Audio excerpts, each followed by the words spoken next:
Hello everybody, my name is Daniel Richardson and I'm the WCPW review guy. And I just can't help but think that if Rampage and Primate went to match 7, what kind of crazy match would have got? Probably been a crazy Tower of Doom, Hell in a Cell, Inferno, barbed wire, Texas death match on a pole. We'll never know. We'll never know because Rampage wrapped that thing up at number 6. But who knows what would have been. Anyway, this is the WCPW unofficial top 10 of the week. And yeah, let's just jump right into it. First, we're going to start off with top 5 tag teams. And now, since the Prestige has entered the fray, it has kind of, they haven't entered. They're not in the top 5 this week.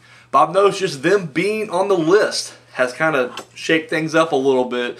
At number 5, they were 4 last week. They've dropped a spot. I'm talking about Swords of Essex. And of course, it's the Paul Robinson, Scott Wainwright combo there. Number 4, up a spot from last week, Drago and El Hijo de Dos Caras. I know, like, if that guy's watching, he's just cringing every time I say his name. I know I'm butchering the shit out of it. At number 3, they had a not a good week this past week, losing to Drake and Bad Bones. I'm talking about Prospect, number 3. But they've been number 3 for a month now, so that's something. At number 2, also there for a month, they are the current WCPW Tag Team Champions, the Swords of Essex, Will Ospreay and Scott Wainwright. And number 1 for an incredible 14 weeks straight, Moss and Slater. Of course, Moss is injured right now, but still, yeah, that's how good they really are. Like, seriously, Moss is on the shelf. They've been inactive now for a little bit, and still top dogs. Like, literally, it's gonna take either a bunch more teams to come in and start working their way up, or for the 9 days to run out on these guys for them to get knocked off that top spot. It's gonna be a while, so I'm curious to see what happens. But so moving on to the women's division at number 5, she was 4 last week after losing to Viper on the Exit Wounds bonus match. I'm talking about Little Miss Roxy, dropping a spot from last week. At number 4, also dropping a spot from last week, Evilise. Number 3, making her debut, not just in WCPW this past week, but on this list as well. I'm talking about Viper. And of course, I mentioned earlier she defeated Little Miss Roxy at the bonus match, the pre-show, if you will. I guess it wasn't pre-show, they come on before. I mean, I'm sure it's filmed before, you know what I mean. It was aired later on. But yeah, Viper, number 3. At number 2, going on 2 months straight. She's out of action right now. I'm talking about Nixon Newell.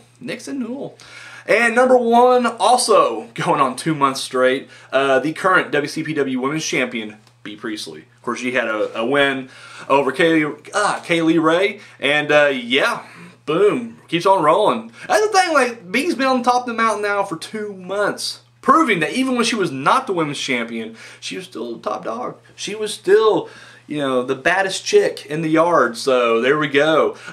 Moving on now to the top 10 WCPW wrestlers. At number 10, for a 3rd week in a row, Adam Cole.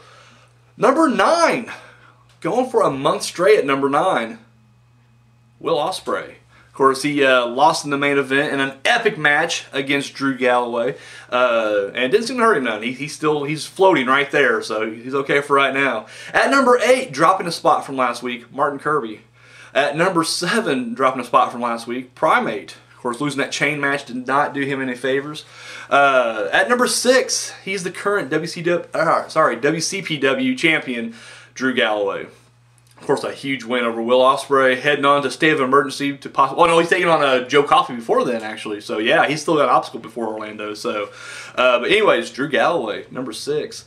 At number 5, he's been here now for 5 consecutive weeks. He is the WCPW Internet Champion, Cody Rhodes. Of course, he had a huge win over Liam Slater this past week. I mean, as far as wrestling goes, it was match of the night. I still picked the main event over it, but it was a hard decision, you know, come up with there. At number 4, dropping a spot from last week, El Ligero. At number 3, we mentioned at the top of the hour, he won the Best of 7 series. Talk about Rampage. Moved up a spot.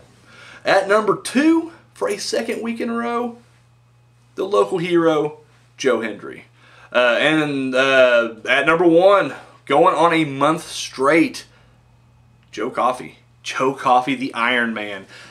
Pays to be in Prestige, I guess. It pays to be in the Prestige. But there you have it. So big shout out and congrats to Moss and Slater, B. Priestley, and Joe Coffey for being the top in your respective divisions there. So there you go. Guys, let me know what you thought of this countdown. If you agree, if you disagree, either way, drop your comments down below.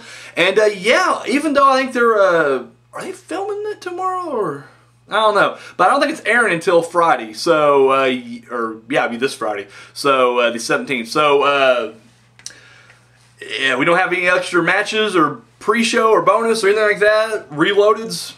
I'll see you guys, probably this weekend, be Saturday, so, yeah, that's all I got, guys. Thank you so much for watching. Share and subscribe if you haven't already. Show this video that thumb and love, and of course, don't forget to follow me on Facebook, Twitter, and Instagram. All those links will be down below as well. Guys, once again, thank you so much for watching. I really appreciate it. That's all I got, guys. Till next time.